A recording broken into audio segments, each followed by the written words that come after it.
कि आज विपक्षी दलों की बैठक कांग्रेस अध्यक्ष सोनिया गांधी ने बुलाई थी।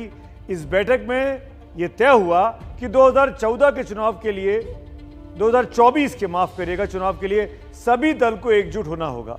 जो विपक्षी पार्टी जिस राज्य में मजबूत है उसका समर्थन सभी राजनीतिक दल एक साथ मिलकर करेंगे।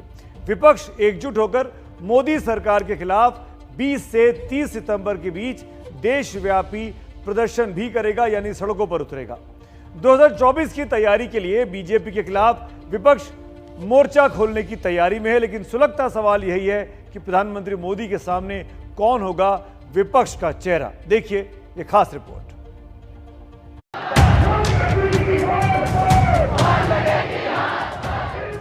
ये तस्वीर है देश के सबसे युवा प्रधानमंत्री बने राजीव गांधी की।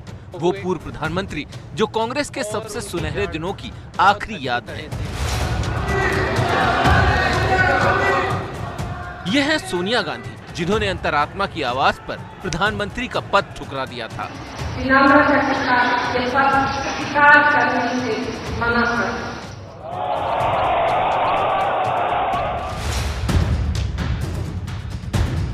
यह है शरद पवार, वो नेता जिनकी तिरछी नजर हमेशा प्रधानमंत्री की कुर्सी पर रही।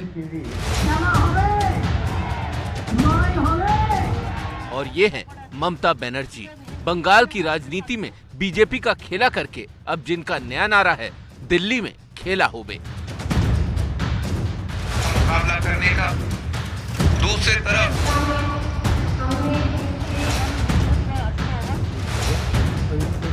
ये तस्वीरें हम आपको क्यों दिखा रहे हैं? दरअसल आज मौका है राजीव गांधी के जन्मदिन का और ये वो तीन चेहरे हैं जो प्रधानमंत्री नरेंद्र मोदी को साल 2024 में चैलेंज करने के लिए मोर्चा बनाने की अगुवाई कर रहे हैं। दरअसल नरेंद्र मोदी के नेतृत्व में जिस तरह देश की राजनीति में बीजेपी के कदम जमते जा रहे हैं और विपक्ष सिमटता जा रहा है, ये विपक्ष की हर पार्टी के लिए खतरे की घंटी बजा रहा है। वो पार्टी चाहे कांग्रेस जैसी सबसे पुरानी राष्ट्रीय पार्टी हो या फिर ममता, शरद पवार, अखिलेश यादव जैसे रीजनल क्षत्रप हो। यही वजह है कि बीजेपी के विजय रथ को रोकने के लिए बार बार विपक्ष के मोर्चे की बात हो रही है। 2024 के लोकसभा चुनाव में अभी 3 साल का वक्त है, लेकिन राजनीति में चुनाव का इंतजार महंगा पड़ सकता है। ये बात विपक्ष को समझ में आ चुकी है। तभी तो ममता बनर्जी ने बंगाल जीतने के बाद तुरंत दिल्ली का रुख किया था। लोकसभा अभी देर है, लेकिन प्लानिंग तो पहले से ही करना पड़ता है। अब सवाल यह है कि विपक्ष अगर एक साथ आ भी गया तो इन तमाम पार्टियों के गठबंधन का चेहरा आखिर कौन होगा? क्या वो राहुल गांधी होंगे, क्या वो शरद पवार होंगे या फिर ममता बनर्जी?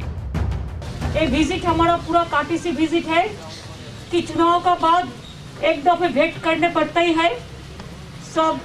ये हमारा कॉन्स्टिट्यूशन का मुताबिक एक प्रोटोकॉल होता है। दरअसल यही वो सवाल है जिसका जवाब तलाशना विपक्ष के लिए बेहद जरूरी है। बैठकों की ये सारी कवायद भी इसीलिए हो रही है।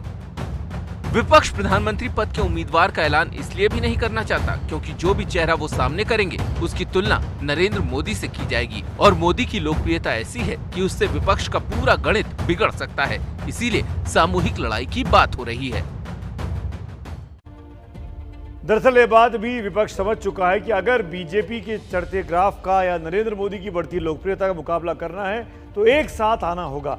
एक साथ तो सब आ जाते हैं मोदी को हराने के नाम पर, लेकिन हराकर सत्ता किसको सौंपी जाए इस पर एकता नहीं दिखाई देती है। तभी हम कहते हैं एक अनार और 100 बीमार, इसी पर फूट पड़ जाती है और इसी पर विपक्षी एकता तार तार हो जाती है।